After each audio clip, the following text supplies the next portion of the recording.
आज हम आपको एक प्रीवियस ईयर क्वेश्चन लिए हैं, ठीक है ना। एक क्वेश्चंस आपको एसबीटी 2021 में पूछा हुआ है, ठीक है ना। ये प्रीवियस ईयर क्वेश्चन है आपका, है ना। पीवाईक्यू मतलब प्रीवियस ईयर क्वेश्चंस, ठीक है। और ये कब पूछा गया है आपको? 2021 में, मतलब लेटेस्ट क्वेश्चंस आपको पूछा गया है, करंट में पूछा गया है, ठीक है ना। एक क्वेश्चन आपका कहां से है? पाराबोला से। क्लियर है? ज्योमेट्री में एक टॉपिक हम लोग को पढ़ना है पाराबोला, और यहां से ये लिया गया है, ठीक है। पाराबोला का बेसिक कॉन्सेप्ट हम आपको बता दिए हैं कि पाराबोला क्या होता है, कैसे डिफाइन होता है, उसका इक्वेशन निकालने का तरीका क्या है, समझ में आ रही बात, है ना। उसमें फोकस क्या होता है, डायरेक्ट्रिक्स क्या होता है, वर्टिसेस क्या होता है, एक्सिस ऑफ पाराबोला क्या होता है, ये सब बेसिक चीजें सारा हम आपको डिस्कस कर दिए हैं इसके प्रीवियस वाले लेक्चर में, ठीक है ना। आज हम आपको इसी पे बेस्ड, है ना, क्वेश्चन लेकर आए हैं जो कि हमारा एसबीटी 2021 में पूछा गया है। क्वेश्चंस थोड़ा सा लेंथी है, एकदम पैशेंसली आपको डील करना होगा, है ना। कॉन्सेप्ट चेंज नहीं होगा, कॉन्सेप्ट जो हम आपको बताए हैं वही कॉन्सेप्ट रहेगा, है ना। बस थोड़ा सा यहाँ पे ध्यान देना पड़ेगा क्योंकि क्वेश्चंस क्या है, थोड़ा सा इसका सॉल्यूशंस लेंथी आता है। अगर आप बेसिक कॉन्सेप्ट से जाते हैं तो, है ना। कोई शॉर्टकट वाला कॉन्सेप्ट तो आपको आसानी से भी बन जाएगा, लेकिन शॉर्टकट वाला कॉन्सेप्ट जो है ना वो थोड़ा सा समझना मुश्किल होता है, रट कर याद रखना पड़ता है, समझ रही बात को। हम लोग को रटना नहीं है, कॉन्सेप्ट के थ्रू जाना है, चाहे थोड़ा लेंथी हो जाए क्वेश्चन हो, ठीक है, लेकिन हमको कॉन्सेप्ट के थ्रू जाना है। जो हम बेसिक कॉन्सेप्ट जानते हैं पाराबोला का, कि पाराबोला कैसे डिफाइंड होता है, उसका इक्वेशन निकालना है तो कैसे निकालते हैं, है ना, वो बेसिक कॉन्सेप्ट के थ्रू हम लोग इसको डील करेंगे, ठीक है ना। चलिए देखते हैं कैसे इसको फाइंड करेंगे। क्लियर है? बोला क्या जा रहा है, find the equation of parabola with the vertices 2 -3 and focus 0 and 5, ठीक है ना। हमारा जो वर्टेक्स है उसका कोऑर्डिनेट दे दिया है 2 और -3, और फोकस का कोऑर्डिनेट कितना दे दिया है? 0 और 5। क्लियर है ना। आई पहले समझते हैं कि ये वर्टेक्स कहां डिफाइन होता है और फोकस कहां डिफाइन होता है, बेसिक कॉन्सेप्ट से, ठीक है ना, जो हम आपको पहले बताए हैं। ध्यान दीजिएगा, सपोज दैट कि हमारा पाराबोला राइट हैंडेड पाराबोला है। सपोज दैट हम एग्जांपल एक ले रहे हैं कुछ इस तरह से, ठीक है ना। हमारा क्या है? राइट हैंडेड पाराबोला है, आप समझते हैं, इसको हम बता चुके हैं, क्लियर है। इस पे हम बताए थे कि हमारा जो फोकस होता है कुछ यहां होता है, ये हमारा फोकस हो गया, और ये हमारा क्या होता है? इस पॉइंट पे हमारा डायरेक्ट्रिक्स होता है। ध्यान से समझिएगा, है ना, ये हमारा क्या होता है? डायरेक्ट्रिक्स होता है। हमारा जो पाराबोला है, पाराबोला डिफाइन कैसे होता है? बेसिक कॉन्सेप्ट से आप रिलेट कीजिएगा। हम बताए थे कि पाराबोला जो है वो हमारा पॉइंट ऑफ लोकस है ना, वो इस तरह से पॉइंट होना चाहिए कि जो भी पॉइंट है, इस पे जो भी पॉइंट है ना, एक पॉइंट का डिस्टेंस फोकस से, मान लीजिए पॉइंट हम यहां लेते हैं, तो इस पॉइंट से, मान लीजिए पॉइंट हम P लेते हैं, तो P से इस फोकस का डिस्टेंस और P से परपेंडिकुलर डिस्टेंस ऑफ डायरेक्ट्रिक्स, इसको हम लोग क्या नाम दिए थे? याद कीजिए, इसको हम लोग बोलते हैं डायरेक्ट्रिक्स। समझ में आ रही बात? और ये हमारा होता है फोकस। तो जो भी पॉइंट लेंगे ना वो फोकस से और डायरेक्ट्रिक्स से इसका डिस्टेंस क्या होना चाहिए? सेम होना चाहिए। कहने का मतलब ये हुआ कि अगर एक पॉइंट P है और इस पॉइंट को अगर हम नाम M दे रहे हैं तो PF इक्वल टू क्या होना चाहिए? PF। एक बेसिक कॉन्सेप्ट है, PF should be equal to PF, है ना। This is the basic concept of parabola. अगर ऐसा पॉइंट का लोकस हम ड्रॉ करते हैं तो ऑटोमेटिक वो जो कर्व आ जाएगा वो क्या कहलाएगा? पाराबोला कहलाएगा, ठीक है ना।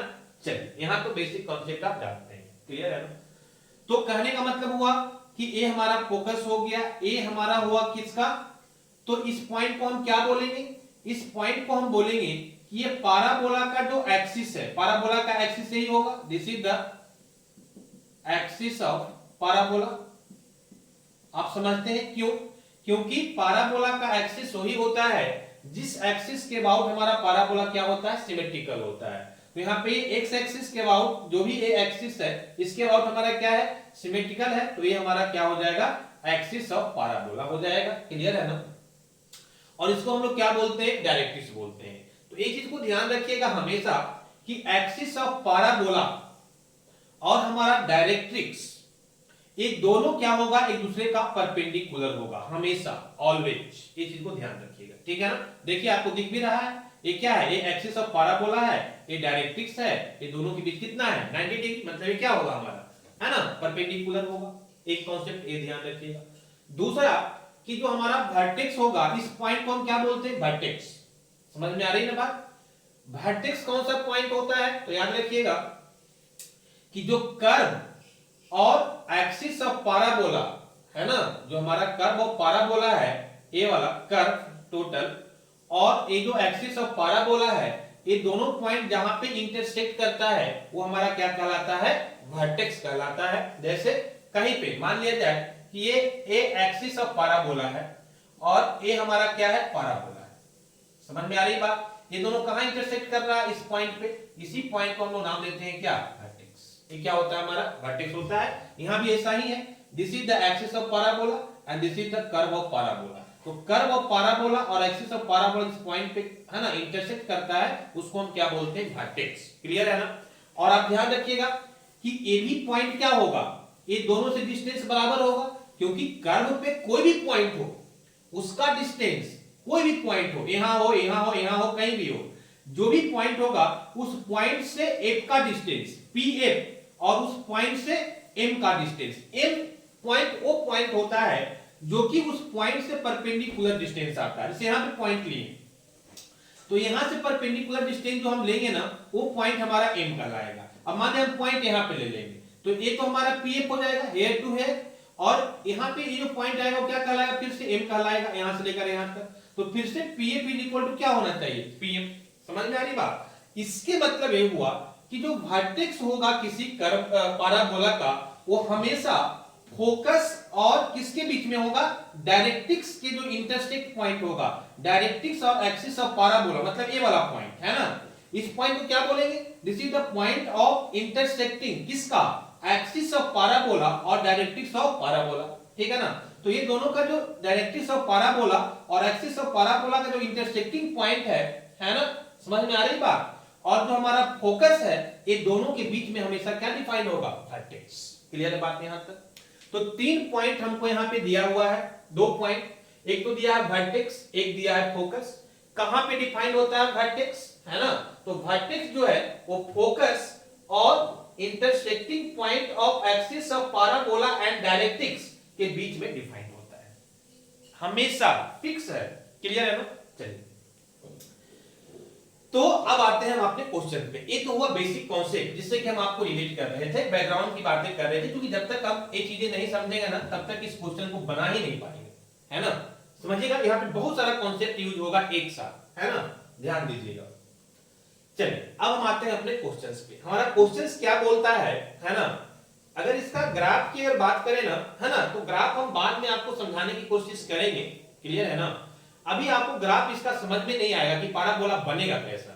समझ में आ रही बात। जब तक हम कुछ वैल्यू नहीं निकाल ले, तब तक थोड़ा सा मुश्किल है। हम बाद में आपको इस चीज को थोड़ा समझाने की कोशिश करेंगे ग्राफ के थ्रू। पहले हम आते हैं कॉन्सेप्ट के थ्रू, है ना। कॉन्सेप्ट हमारा ये बोलता है कि भाई वर्टेक्स जो होगा, जो क्या होगा, है ना, ये जो हमारा वर्टेक्स होगा वो हमारा मिडिल पॉइंट होगा, किसका, तो फोकस का और ये जो इंटरसेक्टिंग पॉइंट है इसका। क्लियर है ना। तो कहने का मतलब है कि अगर ये दोनों पॉइंट का हमारा कोऑर्डिनेट पता है, इस दोनों पॉइंट का कोऑर्डिनेट अगर हमको गिवन है, ए एफ का कोऑर्डिनेट कितना है जी, 0 और 5। चलिए, 0 और 5, और ए कौन सा है, फोकस, फोकस का 0 और 5, और वर्टेक्स, मान लीजिए हमारा वर्टेक्स है, तो इसका भी कोऑर्डिनेट कितना दिया हुआ है, 2 और -3। चलिए, ये दो कोऑर्डिनेट हमको पता है ना। इसका कुछ नेमिंग कर लीजिए। मान लीजिए कि इस पॉइंट को हम ए बोल रहे हैं, कैपिटल ए, है ना। चलिए, तो ये दोनों पॉइंट हमारा यहाँ पे दिया हुआ है। तीसरा पॉइंट एक कौन सा है, ए वाला पॉइंट, है ना। तो ए वाला पॉइंट हमारा जो भी है, मान लिया जाए कि इस पॉइंट को हम मान लेते हैं कितना, बी, सपोज है ना। तो अब ये जो हमारा पॉइंट ए जो वर्टेक्स होगा, ये जो हमारा पॉइंट ए वर्टेक्स होगा, ये दोनों के मिडिल में होगा। तो अगर ये दोनों पॉइंट हमको दिया हुआ है, तो इस पॉइंट का कोऑर्डिनेट हम निकाल सकते हैं। कैसे निकाल सकते हैं, है ना। तो आप जानते होंगे मिडिल पॉइंट का एक फॉर्मूला होता है कि अगर कोई लाइन हमारा है, देखो यहां पे ध्यान दो मेरी बात को, ठीक है ना। तो इसका मान लिया कि मिडिल पॉइंट यहाँ पे है ना।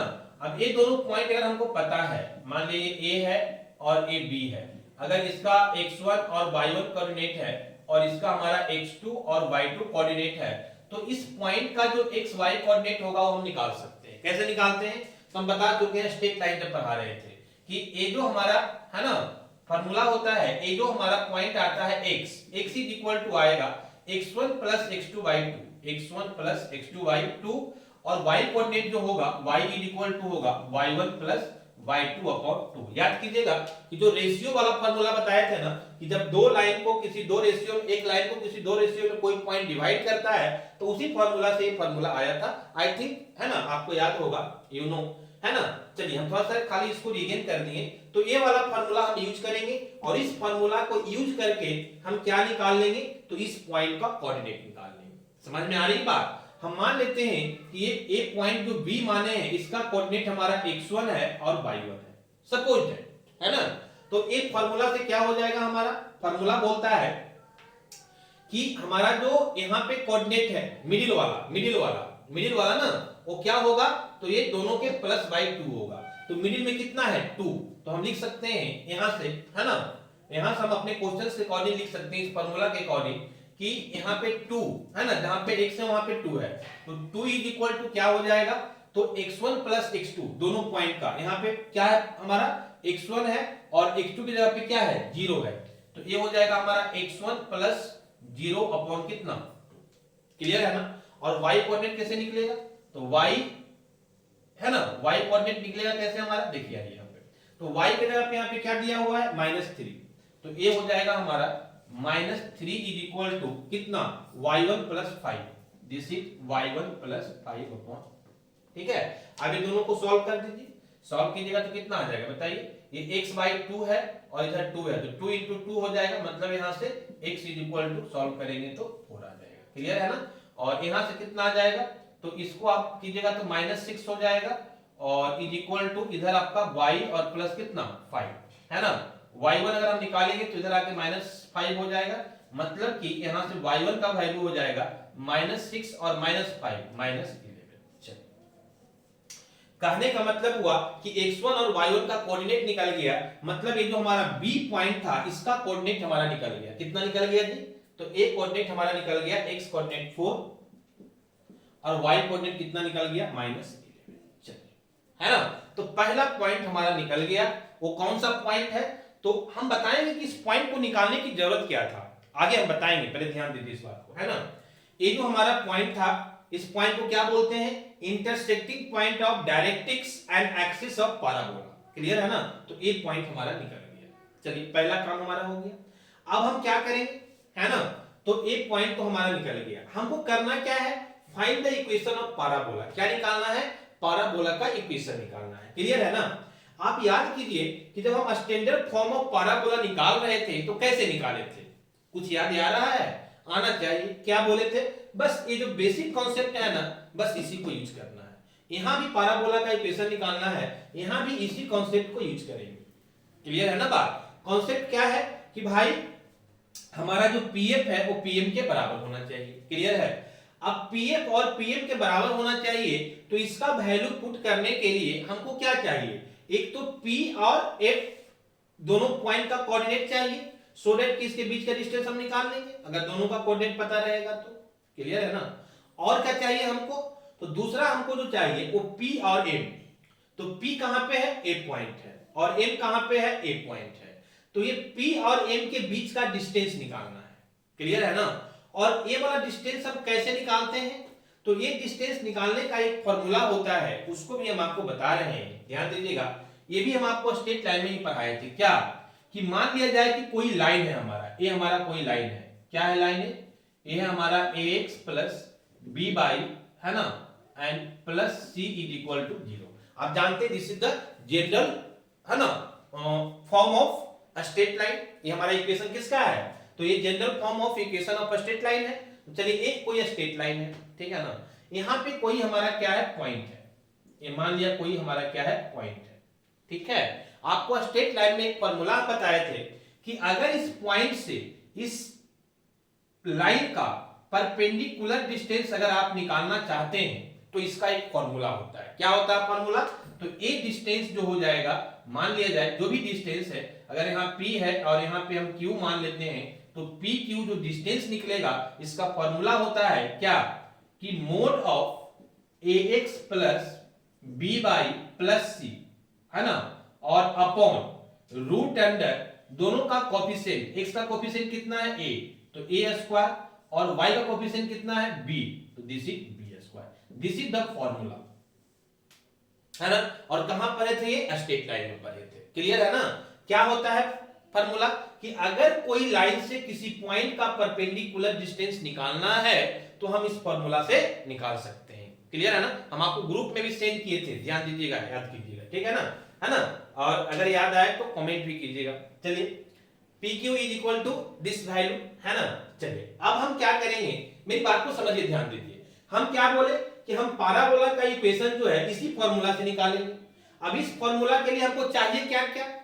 तो एक तो हमको पीएम चाहिए। पीएम का मतलब है कि हमको पीएम कैसे निकालेंगे? इस फॉर्मूला से। देखिए, ये हमारा एक पॉइंट है और ये डायरेक्ट्रिक्स हमारा क्या है? एक लाइन है। तो अगर ये डायरेक्ट्रिक्स लाइन का इक्वेशन हमको पता हो जाए और इस पॉइंट का कोऑर्डिनेट हमको पता हो जाए तो ये दोनों के बीच का डिस्टेंस हम निकाल सकते हैं ना इस फॉर्मूला से। समझ में आ रही बात? तो हमारा मेन एम अब क्या है कि ये जो हमारा लाइन है, जो हमारा डायरेक्ट्रिक्स है, इस डायरेक्ट्रिक्स का हम क्या निकाल ले? बोलिए, इक्वेशन निकाल ले, है ना। एक इक्वेशन मिल जाएगा ना। अगर हम डायरेक्ट्रिक्स का इक्वेशन निकाल लेते हैं मतलब ये इक्वेशन हमको मिल जाएगा। और P जो है वो तो हम कोई x और y लेके बात करते हैं क्योंकि x और y में हमारा इक्वेशन आता है। तो x और y कोई इक्वेशन हमारा P अगर रहे और इस, है ना, मतलब कोऑर्डिनेट मिल गया P का, और ये डायरेक्ट्रिक्स का अगर ये लाइन का हमको इक्वेशन मिल जाए तो ये दोनों के बीच का जो डिस्टेंस हमको चाहिए Pm, वो हम इस फार्मूला से निकाल लेंगे। Are you getting my point? I think आपको समझ में आ रहा होगा चीजें हम बोलना क्या चाह रहे हैं। चलिए, ठीक है ना। तो मेरा एम बस यही है कि भाई ये दोनों का पॉइंट तो हमारा ठीक है, इसमें कोई टेंशन है नहीं। इसका कोऑर्डिनेट एक्स वाई है और इसका कोऑर्डिनेट, ये तो हमेशा मान के ही चलते हैं एक्स वाई। क्यों? क्योंकि एक्स और वाई के फॉर्म में हमारा इक्वेशन लाना होता है और इस पॉइंट का कोऑर्डिनेट कितना है? 0 और 5 है। क्लियर है ना? तो इसमें कोई दिक्कत नहीं है। दिक्कत कहां पे हो रहा है कि भाई ये तो P और M में P का कोऑर्डिनेट तो पता है लेकिन इस लाइन का इक्वेशन नहीं पता है, और जब तक ये डायरेक्ट्रिक्स लाइन जो है इसका इक्वेशन हम नहीं जानेंगे तब तक इस फार्मूला को हम लगाएंगे कैसे? तो फर्स्ट एम क्या हमारा है कि ये जो डायरेक्ट्रिक्स लाइन है इसका इक्वेशन फाइंड करना। क्लियर है ना बात? अब इसका इक्वेशन कैसे फाइंड करेंगे? तो इसके लिए सोचना पड़ेगा। क्या सोचना पड़ेगा? तो ध्यान दीजिए मेरी बात को। अगर कोई लाइन का इक्वेशन हम कैसे फाइंड कर लेते हैं कि अगर उस लाइन किसी एक पॉइंट से होकर जो पास कर रहा है अगर वो पॉइंट हमको मिल जाए, और दूसरा अगर इस लाइन का क्या मिल जाए? स्लोप मिल जाए। अगर ये दो चीज हमको मिल जाता है, समझ में आ रही बात? अगर ये दो चीज हमको मिल जाता है तो हम उस लाइन का इक्वेशन लिख सकते हैं। क्या? कि वो लाइन जहां से पास कर रहा है उसका कोई एक पॉइंट मिल जाए और इस लाइन का क्या मिल जाए? स्लोप मिल जाए। अगर ये दो चीज हमको मिल जाता है तो हम इस लाइन का, कोई भी लाइन हो, उसका इक्वेशन लिख सकते हैं। स्लोप पॉइंट फार्मूला होता है, आप जानते भी हैं। स्लोप पॉइंट फार्मूला क्या होता है कि y minus y1 is equal to m into x minus x1। समझ में आ रही है बात? तो ये हम इक्वेशन लिख लेंगे, इक्वेशन लाइन का निकाल लेंगे, लेकिन इसके लिए क्या चाहिए? तो एक पॉइंट चाहिए, स्लोप चाहिए, है ना। तो पॉइंट तो हमको पता है बाबू, देखिए यहाँ पे पॉइंट तो हम निकाल चुके हैं, ये पॉइंट, ठीक है ना। हमको क्या चाहिए? इस लाइन का स्लोप चाहिए। क्लियर है बात? अब इस लाइन का स्लोप हम कैसे निकाल पाएंगे? तो इस लाइन का स्लोप निकालने के लिए, है ना, इस लाइन का स्लोप निकालने के लिए हमको क्या करना पड़ेगा कि पहले जो है, अब ध्यान दीजिएगा मेरी बात को समझिएगा ध्यान से, है ना, कि ये देखिए ये हमारा क्या है? वर्टेक्स और फोकस के बीच का डिस्टेंस है। तो ये जो लाइन होगा ना AF, जो AF होगा, अब AF को अगर आप आगे बढ़ाइएगा ना तो ये हमेशा इस लाइन पे क्या होगा? परपेंडिकुलर होगा। इस लाइन पे क्या होगा? परपेंडिकुलर होगा। समझ में आ रही बात? तो A और F का कोऑर्डिनेट जब हमको पता है तो हम A इसका स्लोप निकाल सकते हैं। समझ में आ रही बात? अब कोई बच्चा सोच रहा होगा सर तो हॉरिजॉन्टल लाइन है, आप इसका स्लोप क्यों निकालना चाह रहे हैं? बाबू एक ऐसा ग्राफ हमारा नहीं आएगा, ये जो इक्वेशन का पाराबोला आएगा वो ऐसा ग्राफ नहीं आएगा, ये तो हम कंपेयर करने के लिए बता रहे हैं आपको। लास्ट में थोड़ा सा ग्राफ हम आपको रिप्रेजेंट करने की कोशिश करेंगे, समझ में आ रही बात। चलिए तो हम क्या बोले आपको कि हमारा जो है ए वाला स्लोप का पॉइंट जो है वो अगर मिल जाए, तो अगर ए इसका स्लोप ए एफ का स्लोप मिल जाएगा ना, तो हम इस लाइन का भी स्लोप निकाल लेंगे। कैसे? तो हम जानते हैं कि ये जो हमारा एक्सिस है, ये जो हमारा एक्सिस है ना, ये इस लाइन पे क्या है, परपेंडिकुलर है। तो हम जानते हैं कि जब दो लाइन एक दूसरे का परपेंडिकुलर होता है तो दोनों का स्लोप का प्रोडक्ट कितना होता है, -1 होता है। हम आपको बताएं ना, पूरा आपका कोऑर्डिनेट ज्योमेट्री जितना आप पढ़े हैं स्ट्रेट लाइन से लेकर, है ना, पाराबोला तक, सबका कॉन्सेप्ट इसमें यूज हो जाएगा। ये ऐसा क्वेश्चन है।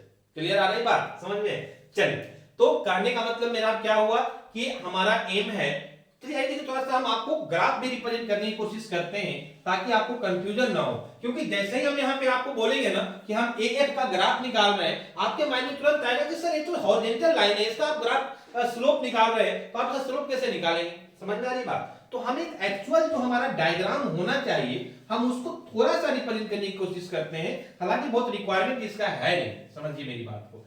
चलिए मान लिया जाए हम कोऑर्डिनेट सिस्टम ले लिए, क्लियर है ना, समझ में आ रही बात। हमारा पहला पॉइंट जो फोकस है वो कहां है, 0 और 5 पे है। तो मान लिया जाए कि ये हमारा ओरिजिन है, तो 0 और 5 कहां डिफाइंड होगा, तो ये यहां पे डिफाइंड होगा, y एक्सिस पे ही होगा ना, this is the y axis and this is the x axis. तो y पे मान लिया जाए कि x कोऑर्डिनेट हमारा 0, यहां पे हमारा f मान रहे हैं, तो ये 0 और 5, क्लियर है। दूसरा क्या है, वर्टेक्स दिया हुआ, वर्टेक्स कोऑर्डिनेट क्या है, 2 और -3।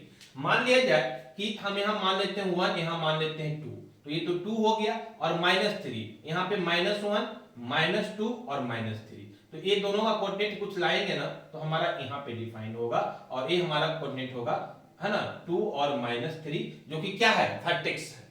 समझ में आ रही बात? चलिए यहां तक समझ में आया। एक पॉइंट हमारा और आया है, क्या, डायरेक्ट्रिक्स और एक्सिस जहां पे इंटरसेक्ट कर रहा है, वो कितना आ रहा है, 4 और -11। देखिए यहां पे, तो मान लिया जाए 4 और -11, तो ये तो 1 था, ये 2 था, ये मान लिया 3 हो गया, ये मान लिया 4 हो गया, तो यहां तक 4 आ गया, और नीचे आना है बहुत लंबा, -11 तक, तो ये this is the -1, this is the -2, -3, ये -4, -5, इसी तरह से करते करते 6 7 8 9 10 11 कुछ यहां पे आ जाएगा। तो ये कोऑर्डिनेट हमारा कुछ किधर आएगा, इसके सामने, एक प्लस में 4 आना चाहिए और माइनस में 11 आना चाहिए, मान लिया कुछ इधर आ गया, दिस इज द 4 एंड -11। दिख रहा है ना, नहीं दिख रहा तो इधर देखिए, ये मान लिया 4 है और माइनस कितना है, 11 है, ये हमारा वर्टेक्स है। इस वर्टेक्स का हम पॉइंट क्या मान रहे हैं, बी मान रहे हैं, देखिए यहां पे बी माने हैं ना, बी, क्लियर है, तो ये हमारा वर्टेक्स हो गया, क्लियर है। अब मेरी बात को ध्यान से समझिएगा कि ये ग्राफ कैसा दिखेगा। तो ए जो है, ए क्या होगा, दोनों का ए वर्टेक्स है ना, तो वर्टेक्स क्या होता है, मिड पॉइंट पे होता है, तो ए जो होगा ये दोनों का मिड पॉइंट पे होगा, और लगभग दिख भी रहा है, देखिए यहां से यहां, ठीक है ना। एक्यूरेट तो नहीं दिखेगा क्योंकि हम, है ना, ग्राफ पेपर पे तो रिप्रेजेंट कर रहे हैं, हम तो रफली कर रहे हैं, ठीक है, लेकिन वर्टेक्स हमेशा क्या होता है, मिडिल में होता है, क्लियर है बात। तो अब जो हम इसको मिलाएंगे ना, इस पॉइंट को हम ए माने हैं, ए माने हैं ना, देखिए यहां पे वर्टेक्स को ए माने हैं, तो ए और ए जो हम मिलाएंगे ये कुछ ऐसे आएगा, क्लियर है। तो ये कुछ कैसे आएगा, ये कुछ हमारा ऐसे आएगा, समझ में आ रही बात, क्लियर है। और ये हमारा वर्टेक्स है, मतलब यहीं से ग्राफ कुछ हमारा बन रहा होगा, कुछ इस तरह से, और इधर कुछ इस तरह से, समझ में आ रहा है। देखो यहाँ पे ये वर्टेक्स है ना, यहीं से ग्राफ ऐसे बन रहा है, तो ये ग्राफ हमारा कुछ इस तरह से बन रहा होगा, है ना, और कहां तक जाएगा एग्जैक्ट हम कुछ बता नहीं सकते, हम रफ आइडिया ले रहे हैं, क्लियर है ना। तो ये हमारा ग्राफ कुछ जो है यहां से ऐसे बन रहा होगा, तो इसके मतलब क्या होगा कि ये वर्टेक्स है, तो ये डिस्टेंस और यहां से इस पॉइंट का डिस्टेंस भी क्या होना चाहिए, सेम। अब यहां पे जो हमारा ध्यान दीजिएगा बात को, है ना, देखिए ये जो डायरेक्ट्रिक्स आप रिप्रेजेंट करना चाहेंगे तो ये एक्सिस का क्या होगा, परपेंडिकुलर। तो अगर ये हमारा एक्सिस ऑफ पाराबोला है ना, तो ये आपको आते जाएगा ऐसे, है ना, और यहां पे एक परपेंडिकुलर लाइन आएगा ऐसे, समझ में आ रही बात। क्योंकि ये हमारा जो एक्सिस ऑफ पाराबोला है, डायरेक्ट्रिक्स क्या होता है, परपेंडिकुलर। देखो यहाँ पे एक्सिस ऑफ पाराबोला और ये हमारा क्या है, डायरेक्ट्रिक्स, ये दोनों क्या होता है, परपेंडिकुलर। क्लियर है ना? तो यहाँ भी ये दोनों क्या होगा, परपेंडिकुलर होगा। समझ में आ रही बात? चलिए अब आइए बात करते हैं। तो ये हमारा ग्राफ कुछ इस तरह से आएगा। क्लियर है? मेरा एम क्या था, मेरा एम था इस पाराबोला का ग्राफ इक्वेशन निकालना। अब इक्वेशन निकालने के लिए कॉन्सेप्ट क्या बोलता है कि मान लिया जाए कि हम कोई पॉइंट ले लेते हैं हेयर। समझ में आ रही बात? कोई पॉइंट हम यहां ले लेते हैं P, जैसे हम यहां पे लिए हैं, देखो कोई पॉइंट P। क्लियर है ना? तो कोई पॉइंट हम ले लेते हैं P। अब कॉन्सेप्ट क्या बोलता है कि भाई P लिए हैं, है ना, जिसका कोऑर्डिनेट हम मान लेते हैं कुछ x एंड y। ये सब को लिख लीजिएगा, ठीक है ना? इसका कोऑर्डिनेट हम मान लेते हैं x एंड y। क्यों मान रहे हैं x एंड y? क्योंकि x और y में ही इक्वेशन निकालते हैं। तो ये x और y मान लिए। तो अगर ये पॉइंट लेते हैं तो पाराबोला का कॉन्सेप्ट बोलता है कि पाराबोला तभी बनेगा जब यहां से इस पॉइंट का डिस्टेंस, ए पॉइंट PF, और इस पॉइंट से इस डायरेक्ट्रिक्स का perpendicular distance, this distance should be same. देखो यहां पे PF और PM क्या होना चाहिए, सेम। मतलब PF और PM क्या होना चाहिए, क्या है, perpendicular distance, this should be same. वही कॉन्सेप्ट यहां पे है कि अगर कोई इक्वेशन आप लेते हैं तो ए डिस्टेंस और ए डिस्टेंस क्या होना चाहिए, सेम। और यहां पे ए ही हमारा क्या कहलाएगा, डायरेक्ट्रिक्स। समझ में आ रही बात? ए डायरेक्ट्रिक्स कहलाएगा, है ना? तो अब हम क्या बोले कि ए वाला दोनों पॉइंट तो हमको पता है कि ये xy है और 0 5 है, तो इसका डिस्टेंस 2 पॉइंट फार्मूला से हम निकालेंगे, टेंशन ही नहीं डिस्टेंस फार्मूला से। अब ये इसका डिस्टेंस हम कैसे निकालेंगे, इस पॉइंट को हम नाम देते हैं m। तो ये PM का डिस्टेंस कैसे निकालेंगे, तो इसके लिए हम क्या बताएं, अभी हम बताएं ना कि इस लाइन का इक्वेशन अगर हमको पता रहे और ए जो m का पॉइंट है, m पॉइंट है, इसका अगर एक कोऑर्डिनेट हमको पता रहे तो हम इस इक्वेशन का भी, है ना, ये दोनों बीच का डिस्टेंस भी निकाल सकते हैं। तो ये m का देखो हम निकाल चुके हैं, m, है ना, हमारा जो m है, ठीक है ना। चलिए m तो हमारा यहाँ पे है, तो m तो हमारा यहाँ पे है। तो इस इक्वेशन, इस लाइन का इक्वेशन अगर निकालना है तो एक पॉइंट तो जहां से पास कर रहा हो आपको पता है ना। अगर इस लाइन का स्लोप आपको मिल जाए तो स्लोप और पॉइंट फार्मूला, पॉइंट तो पता है जिस पॉइंट से ये पास कर रहा है, अगर इस लाइन का स्लोप मिल जाए तो पॉइंट और स्लोप फार्मूला से हम इस लाइन का इक्वेशन निकाल सकते हैं। क्लियर है ना? तो अब मेरा एम मेन क्या रह गया कि इस लाइन जो डायरेक्ट्रिक्स है ना, इसका स्लोप मिल जाए, क्योंकि पॉइंट तो पता है, जैसे ही स्लोप मिलेगा, पॉइंट पता है, स्लोप पॉइंट फार्मूला लगाएंगे और इस डायरेक्ट्रिक्स जो लाइन है इसका इक्वेशन हमको मिल जाएगा। और जैसे ही इसका इक्वेशन मिलेगा तो इस पॉइंट और इस इक्वेशंस के बीच का परपेंडिकुलर डिस्टेंस का फार्मूला अभी हम बताए थे, उसके थ्रू हम निकाल लेंगे, मेरा काम हो जाएगा, दैट्स ऑल, फिनिश। इस पे पुट करेंगे, आंसर आ जाएगा। समझ में आ रही बात? तो हमारा एम क्या है कि इसका, है ना, स्लोप निकालने के लिए। अब इसका स्लोप हम कैसे निकाल पाएंगे, तो इसका स्लोप निकालने के लिए पहले जो है वो इसका स्लोप निकालना पड़ेगा, ए और एफ का, है ना। और ए जो ए एफ का स्लोप आएगा ना, तो ए जो आएगा ये इस पे परपेंडिकुलर आएगा, तो इसका स्लोप निकालेंगे तो इसका स्लोप भी हमको मिल जाएगा। कैसे मिल जाएगा पहले समझिए, निकालिए पहले वन बाय वन। सारी बातें अगर एक ही बार कर लेंगे ना तो दिक्कत होता है, ठीक है ना। तो बातें भी वन बाय वन करेंगे, जैसे जैसे करते जाएंगे, निकालते जाएंगे। तो ये क्वेश्चन थोड़ा लेंदी है, ये चीज को समझना पड़ेगा। चलिए, तो हम क्या बोले कि हम पहले इसका स्लोप निकालेंगे, ए और एफ का, A this point is called A, इसको हम लोग क्या बोल रहे हैं, ए बोल रहे हैं, वर्टेक्स को। तो पहले हम इस पॉइंट का, इस जो लाइन है दोनों का, इसका स्लोप निकालेंगे। तो स्लोप ऑफ ए एफ कितना हो जाएगा बताइए। तो दोनों पॉइंट हमको पता है ना, जब दो पॉइंट पता है तो दोनों का स्लोप हम निकाल सकते हैं। और इसका स्लोप को हम लोग m1 बोल रहे हैं, m1 का m का मतलब स्लोप होता है, तो चूंकि पहला स्लोप निकाल रहे हैं इसलिए m1 बोल रहे हैं। तो m1 इज इक्वल टू हो जाएगा, फार्मूला क्या होता है, y2 minus y1 upon x2 minus x1, है ना। तो m1 का वैल्यू मिल जाएगा, y2 का वैल्यू कितना हो जाएगा, af निकाल रहे हैं ना, स्लोप af, तो a और f कितना हो जाएगा, कहने का मतलब मेरा हो जाएगा, है ना, a this is the y2 0 और माइनस कितना 2 अपॉन, सॉरी ये तो x कोऑर्डिनेट है ना, y2 कितना है 5, ये 5 हो जाएगा, माइनस y1 कितना है -3, तो -3 पुट करेंगे तो माइनस इंटू माइनस क्या हो जाएगा प्लस, कहने का मतलब यहाँ -3 कीजिए और यहाँ पे क्या हो जाएगा, नीचे हमारा कितना हो जाएगा x2 माइनस x1, तो x2 का वैल्यू कितना है 0 है ना, और x1 का वैल्यू कितना है 2, तो x2 माइनस x1। इसको सॉल्व करेंगे ना तो m1 का वैल्यू हो जाएगा माइनस माइनस प्लस, तो 5 और 3 8 और 8 बचा -2 -4। क्लियर है ना, तो एक कहने का मतलब है कि हमको m1 का वैल्यू कितना आ गया -4 आ गया। क्लियर है, चलिए अब बोलेंगे सर m1 निकाले क्या क्या फायदा है, देखिए क्या फायदा है, मेरा ध्यान रहे m क्या है, इस डायरेक्ट्रिक्स का स्लोप निकालना। क्लियर है ना, अब देखिए ये जो डायरेक्ट्रिक्स है, ये जो लाइन है, ये स्लोप देखो, ये यहां से यहां तक ले या यहां से यहां तक ले, अगर ये लाइन सेम है तो इसका स्लोप थोड़ी चेंज करेगा। कोई भी एक लाइन जो है ना उसका स्लोप क्या रहेगा, हर एक जगह सेम रहता है, वो चेंज नहीं करता है, ठीक है ना। तो कहने का मतलब है कि ये पूरे यहां से यहां तक का जो लाइन है इसका स्लोप कितना मिल जाएगा हमको -4 मिल जाएगा। क्लियर है ना, समझ में आ रही बात। चलिए, क्योंकि हम जानते हैं कि कोई भी लाइन हो, अगर इसका 2 पॉइंट जहां से पास कर रहा है, इसके 2 पॉइंट का कोऑर्डिनेट अगर हमको पता है तो इस फार्मूला से हम उसका स्लोप निकाल सकते हैं। समझ में आ रही बात। बहुत लोग कंफ्यूज कर रहा होगा कि सर आप निकाले स्लोप, इसका स्लोप निकाल रहे हैं और कंसीडर कर रहे हैं आप यहां तक। अरे भाई उससे कोई मतलब नहीं होता है, ये लाइन कहीं भी चल जाएगा स्लोप चेंज नहीं होगा।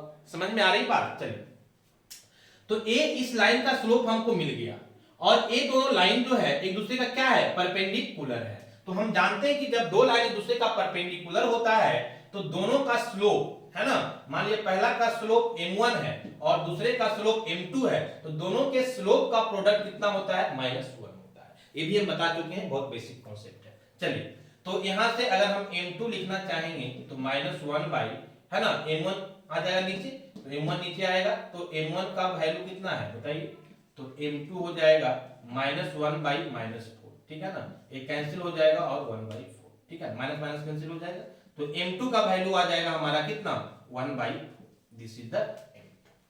m2 आने का मतलब क्या हुआ, इस लाइन का स्लोप हमको मिल गया कितना 1/4, है ना। तो एक डायरेक्ट्रिक्स का स्लोप हमको मिल गया। अब हमारा सब काम हो जाएगा। कैसे, आ जाइए। ये जो पीएम निकालने में हमको प्रॉब्लम हो रहा था वो किस लिए हो रहा था, क्योंकि इसका इक्वेशन हमको नहीं पता था ये डायरेक्ट्रिक्स का। अब इसका स्लोप मिल गया, एक पॉइंट से पास कर रहा है, तो अब इस लाइन का जो डायरेक्ट्रिक्स लाइन है इसका इक्वेशन भी हम निकाल लेंगे। कैसे निकालेंगे समझिएगा, आइए यहाँ पे, क्योंकि जगह का है ना थोड़ा सा दिक्कत है, उसको रहने देते हैं समझने के लिए। इसको हम फिर से इरेज करते हैं। देखिए समझिए, हम क्या बोले कि अब हमको इसका स्लोप पता है, इसका पॉइंट पता है, तो इस लाइन का हम क्या कर लेंगे, इक्वेशन निकाल देंगे।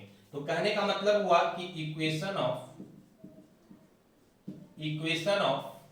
डायरेक्ट्रिक्स इज इक्वल टू, क्या होता है फॉर्मूला, है ना, तो इसका फॉर्मूला होता है ना, इक्वेशन जब निकालते हैं, है ना, तो हमको क्या क्या पता है, तो इसका फॉर्मूला हो जाएगा y minus y1 is equal to कितना, स्लोप m और x minus x। This is the formula.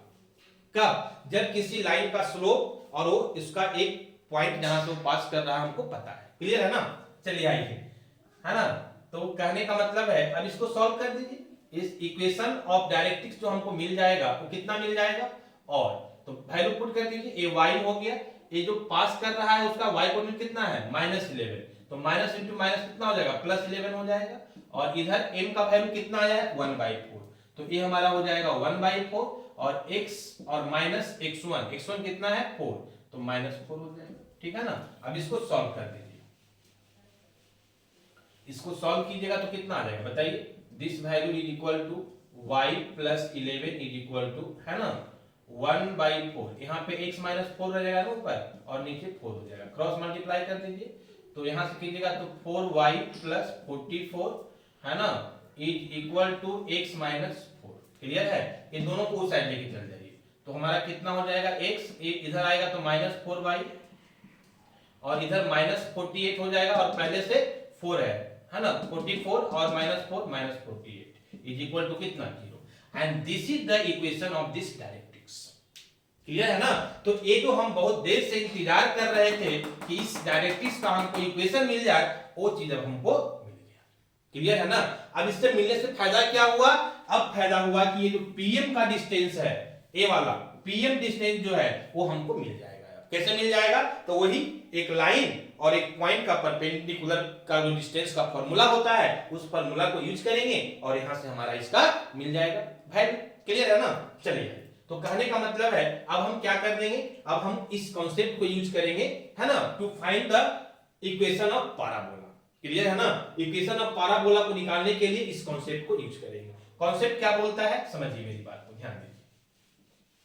मेरा कॉन्सेप्ट बोलता है कि भाई अगर आपको इक्वेशन का पाराबोला का इक्वेशन निकालना चाह रहे हैं तो इसके मतलब है कि एक पीएफ का वैल्यू, है ना, और पीएम का वैल्यू इक्वल होना चाहिए, है ना। तो आप लिख सकते हैं, है ना, फ्रॉम द, है ना, पाराबोला, कॉन्सेप्ट ऑफ पाराबोला। क्या बोलता है पाराबोला का कॉन्सेप्ट? कि आपका जो ये दोनों पॉइंट है P F should be equal to क्या? P F. चलिए अब इसका वैल्यू पुट कर दीजिए, है ना। अगर आप इसका वैल्यू पुट करेंगे तो क्या आ जाएगा वैल्यू, बताइए। पी एफ कैसे निकालेंगे? ये दोनों पॉइंट तो पता है ना। तो डिस्टेंस फार्मूला आप जानते हैं क्या होता है, रूट अंडर एक्स, है ना। यहाँ पे हमारा क्या है, x1 है ना, बात समझ में आ रही है? तो x1 माइनस एक्स कर दे, ऐसे फार्मूला हमारा होता है क्या, है ना, x1 माइनस x2, है ना, x2 माइनस x1। तो pf ले रहे हो तो x2 क्या हो जाएगा, 0 हो जाएगा, है ना। तो लिख लो पहले फार्मूला, x2 माइनस x1 का whole square plus y2 minus y1 का होल स्क्वायर। ये तो इसका pf का फार्मूला हो गया। चलिए ये pm कैसे निकालिएगा, है ना। तो pm के लिए क्या है, आपको इस इक्वेशन, इस लाइन का इक्वेशन पता हो गया है, कितना, x माइनस 4y और माइनस 48 इज इक्वल टू 0, है ना। तो इस लाइन का इक्वेशन पता है और एक पॉइंट है इसके परपेंडिकुलर का डिस्टेंस का फार्मूला अभी हम स्टार्टिंग में बताए थे, क्या होता है, जो इक्वेशन है उस इक्वेशन को मोड में लिखिएगा, है ना। कैसे लिखिएगा, x माइनस 4y माइनस 48, है ना, का मोड अपॉन x का जो कोफिशिएंट होता है कितना है 1, तो 1 का स्क्वायर और प्लस, है ना, y का कोफिशिएंट माइनस 4 है ना, तो माइनस 4 का whole square. This is the formula जो हम बताए हैं स्टार्टिंग में, आपको ध्यान दीजिएगा, ठीक है ना।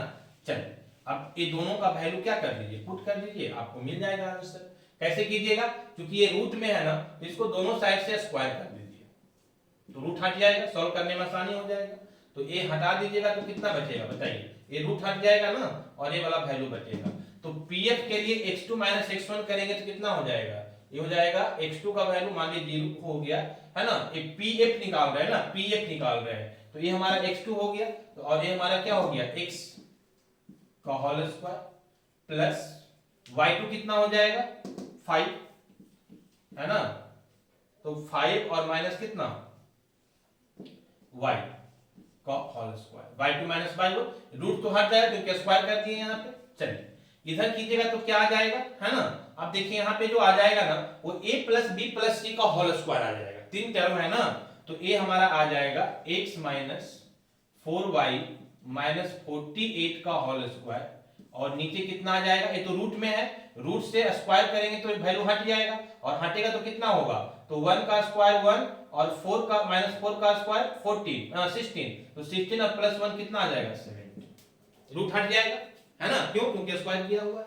चलिए आ जाएगी, अब इसको थोड़ा सा सॉल्व कर दीजिए, बहुत आसान हो गया है ना। अब सॉल्यूशन कीजिएगा, सॉल्यूशन करने के बाद जो वैल्यू आएगा that is the equation of parabola, है ना।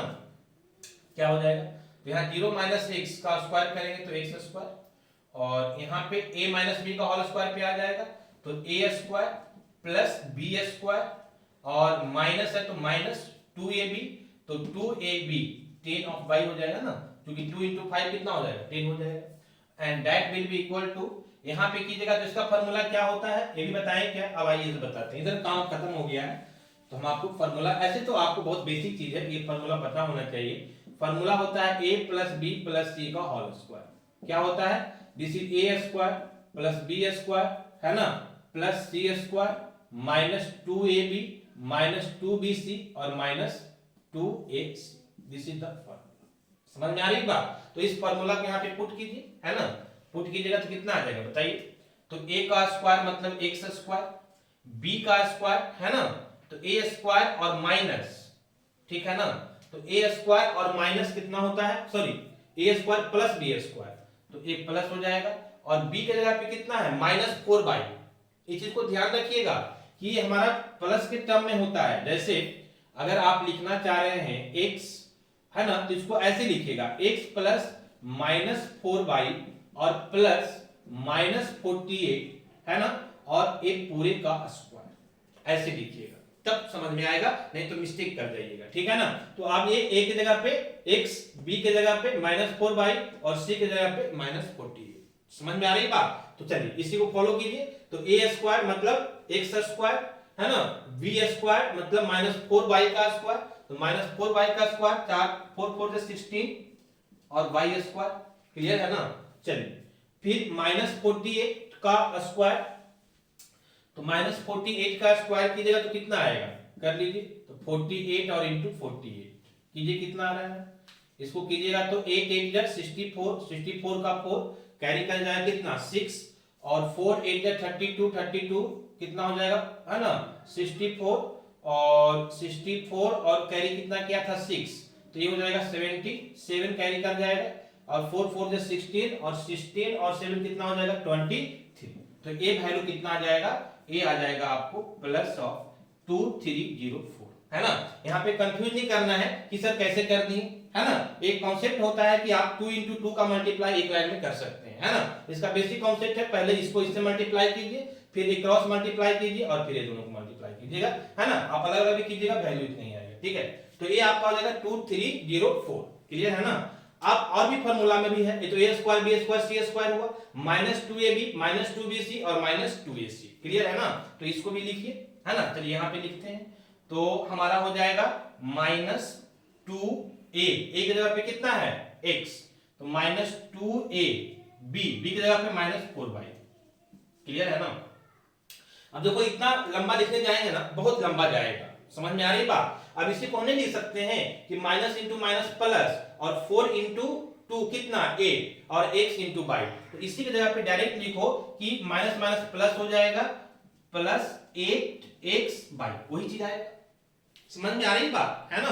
चलिए फिर क्या करना है, 2a भी हो गया, -2bc, तो -2bc कैसे करेंगे, तो फिर से हम माइनस है ना, और b और c, bc कहां है जी, देखो यहाँ पे a है bc, ठीक है। तो ये दोनों को मल्टीप्लाई करोगे कितना आएगा, समझ में आ रही बात। तो ये दोनों को मल्टीप्लाई करोगे तो 48 और इंटू कितना 4, तो आपका आ जाएगा कितना, है ना, 8 4 जा 32, क्लियर है, और 3 कैरी करेगा 12, और 3 कितना हो जाएगा, है ना 70, ठीक है। फिर 2 भी तो होता है ना फार्मूला में, तो 2 से फिर से मल्टीप्लाई करेगा, तो 2 2 जा 4, और 2 7 जा कितना हो जाएगा 14, है ना, और 1 कैरी करेगा 2 8 3 3 4 4 आएगा कुछ, ठीक है। कैसे आएगा, तो आपको 2bc करना है, 2bc करना मतलब 2 हो जाएगा, b की जगह पे हमारा -4/, हो जाएगा, और c की जगह पे हमारा -48 हो जाएगा। ये तीनों को मल्टीप्लाई कीजिएगा, समझ में आ रही है। तो 4 दूना कितना 8 हो जाएगा ना, है ना, वही चीज आएगा। एक बार फिर से चेक कर लेते हैं कहीं मिस्टेक ना हो जाए। तो 4 4 जा 2 4 जा 8 आ जाएगा, और 48, तो 48 और 8 कितना हो जाएगा, तो 8 8 जा 64 का 4 हमारा कैरी कर जाएगा 6, है ना, और यहाँ पे कितना हो जाएगा, दिस इज द, है ना 32 और 6 कितना हो जाएगा 38, 384 आ रहा है, यहाँ पे कैसे मिस्टेक किया। तो ए आप करेंगे तो, है ना 32 3, और ए आपका आ जाएगा 16 3 17 हो जाएगा ना, फिर 2 से करेंगे तो 4, और 2, है ना 7 2 14, ठीक तो आ रहा है 2 1 3। तो यहाँ पे कैसे मिस्टेक हो रहा है, चीजें तो सेम आना चाहिए, और है ना यहाँ पे करेंगे तो 48 और 4 जो भी आएगा, है ना। अब अगर चेक कर लीजिएगा कैलकुलेशन, तो ये हमारा आ रहा है माइनस आ जाएगा, माइनस कितना आ जाएगा 384, 384 में कितना आ जाएगा बताइए, तो a है हमारा, तो सिर्फ y बचेगा ना, तो ये हमारा आ जाएगा -384 इंटू वाई, ठीक है। कैलकुलेशन चेक कर लीजिएगा एक बार जो भी है, ठीक है।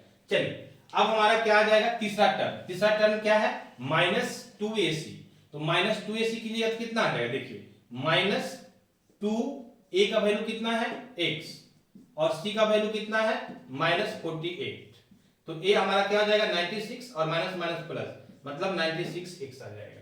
तो ये लास्ट टर्म हमारा आ जाएगा प्लस 96x। सबको सॉल्व कर दीजिए, कुछ करना नहीं है, ठीक है ना।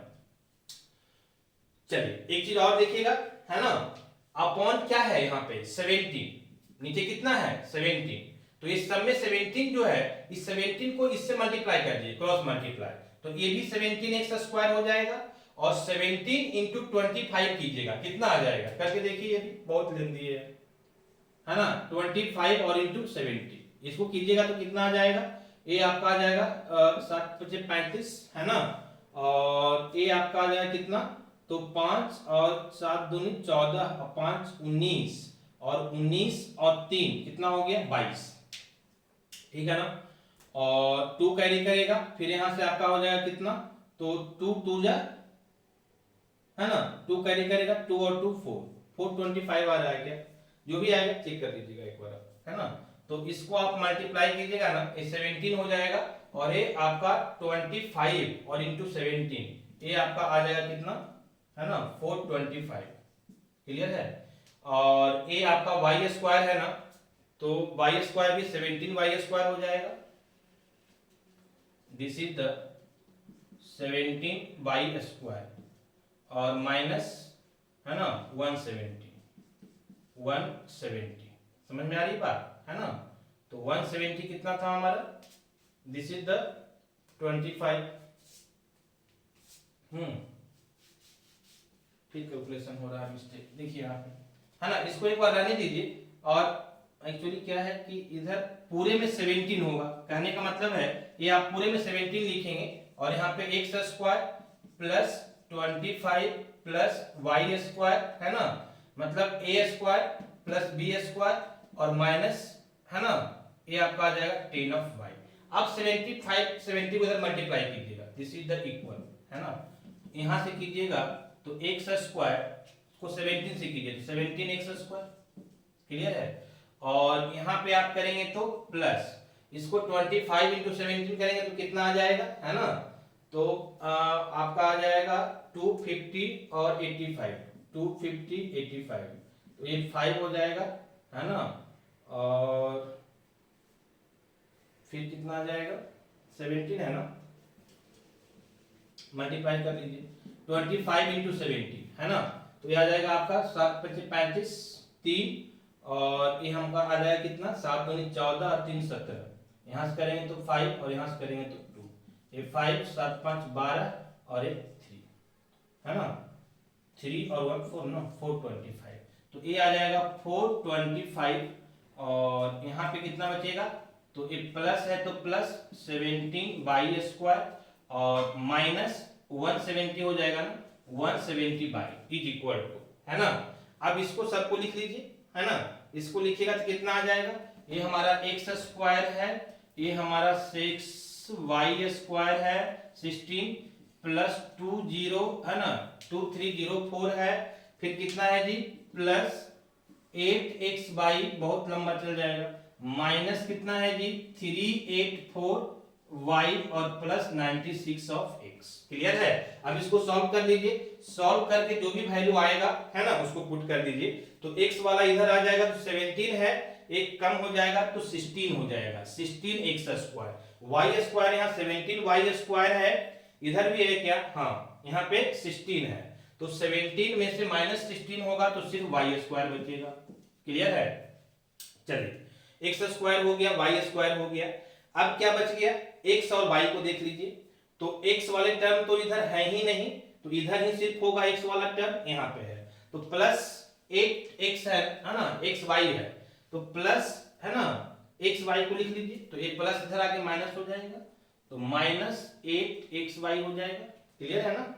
और ये y वाला टर्म है, ये x वाला टर्म है, तो अब पहले x वाला लिख लीजिए, तो ये भी माइनस 96 हो जाएगा, x y वाला टर्म माइनस आके प्लस हो जाएगा 384y।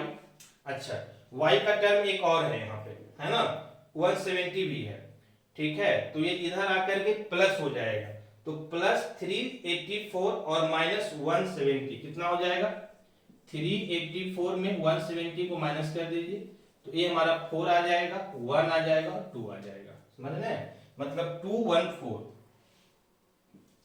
214 क्या बचेगा y। क्लियर है? और कुछ बच गया क्या? x वाला हो गया, y स्क्वायर हो गया, ठीक है, x y हो गया, x हो गया, y हो गया, एक कांस्टेंट वाला टर्म बच गया। कांस्टेंट वाला 2304 यहाँ पे है, और कांस्टेंट कांस्टेंट कहाँ पे है? यहाँ पे है 425। तो ये इधर आएगा तो माइनस हो जाएगा, ठीक है ना? तो ये माइनस में और ये प्लस में, तो फिर से घटाना पड़ेगा। तो 2304 में माइनस कर दीजिए, कितना? 425, कितना आ जाएगा? तो ये कैरी करेगा आपका, है ना, 14, तो 9 यहाँ पे आ जाएगा, यहाँ पे कैरी 9 बचेगा, 9 में से 2 जाएगा 7, यहाँ 2, तो आपका बच जाएगा कितना? 10, इधर से कैरी करेगा, यहाँ पे 8 बचेगा, यहाँ पर 1 बचेगा, तो ये माइनस हो जाएगा 1879 is equal to 0। This is the final equation of para. ठीक है, तो एक कैलकुलेशन है, थोड़ा सा इसको चेक कर लीजिएगा, हम बहुत सीरियसली उसको वहां पे किए नहीं है, ठीक है ना? तो एक कैलकुलेशन करके जो भी वैल्यू आएगा, this is the equation of parabola. कहने का मतलब मेरा क्या हुआ कि आपको यहाँ पे बहुत सारा कॉन्सेप्ट जो है वो एक साथ यूज हो रहा है, सारे कॉन्सेप्ट को आपको ध्यान में रखना है, और एक बार में क्लियर होगा नहीं, ये मुझे पता है, आपको 2-3 बार प्रैक्टिस करना पड़ेगा। हाँ, एक आपको एकदम श्योर रहिए कि इसमें जो भी कॉन्सेप्ट यूज हुआ है, सारा कॉन्सेप्ट हम पहले आपको डिस्कस कर चुके हैं, कुछ भी नया चीज नहीं है, थोड़ा सा क्या है, कंसेप्चुअल है। ठीक है, तो आप इसको 2-4 बार प्रैक्टिस कीजिए, सो दैट कि आप थोड़ा सा इसको, है ना, फ्रीक्वेंटली कर पाए, है ना? और आप लोग कमेंट जरूर कीजिए, कमेंट और लाइक, ये 2 चीज जरूर किया कीजिए। Okay, thank you.